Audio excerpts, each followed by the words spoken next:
ரொம்ப நல்லவ மாதிரி வேஷம் போடாத.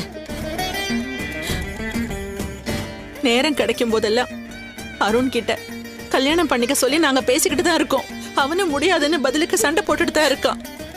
நாங்க என்னமோ புதுசா இதை பத்தி பேசுற மாதிரியும் அந்த வேதனை தாங்காம அவன் தப்பான முடிவு எடுத்துட்டான்னு எங்க மேலேயே பழிய திருப்பி போடுறல்ல நீ. அவர் முடியாதுன்னு சொல்லியும் கேட்காம நீங்க அத பத்தியே பேசிக்கிட்டு இருந்தா அவர் அந்த முடிவுக்கு தான் போவார் அத்தை.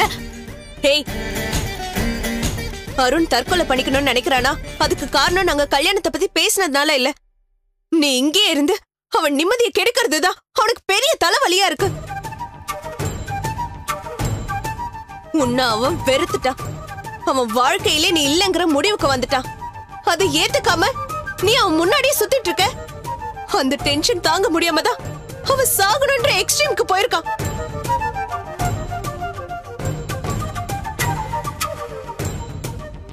எப்படி பார்த்தாலும் அவனோட இந்த நிலைமைக்கு நீ தாண்டி காரணம். அவனுக்கு மட்டும் ஏதாவது ஆச்சு, நாங்க யாருமே உன்னை சும்மா விட மாட்டோம். அதையே தான் நானும் சொல்றேன். விருப்பமே இல்லாத கல்யாணத்தை பத்தி திரும்ப திரும்ப பேசிதான் அருண் மனச நீங்க எல்லாரும் சேர்ந்து நோகடிச்சிருக்கீங்க.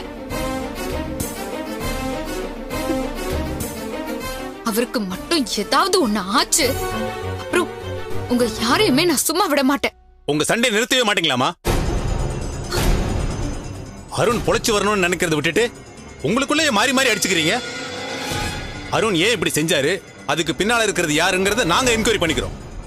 இது ஹாஸ்பிட்டலுங்கிறத எல்லாரும் ஞாபகம் வச்சுட்டு எல்லாரும் கொஞ்சம் அமைதியா இருங்க. டாக்டர், உங்ககிட்ட கொஞ்சம் டீட்டெயிலா பேசணும். ஒரு நிமிஷம் வாங்க. ஓகே வாங்க. அருணை பார்க்கலாங்க. ரஞ்சிதா,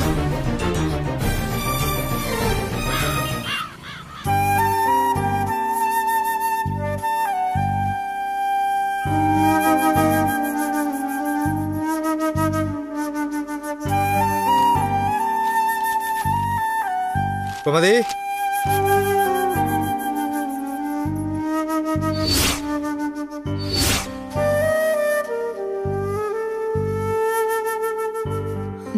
என்னங்க இந்தாங்க.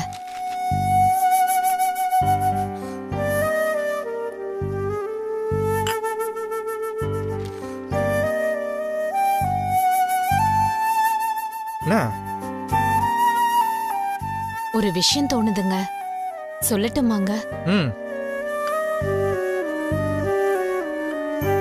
நாம மறுபடியும் திருச்சிக்கே போயிடலாமாங்க? என்ன திடீர்னு?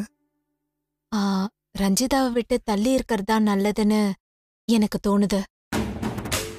பாவி, ரஞ்சிதாவோட எப்ப சேர போறோன்னு துடிச்சுக்கிட்டு இருக்கேன். நீ நிரந்தரமா பிரிச்சு கூட்டு போறதுல பிளான் பண்ணிட்டு இருக்க.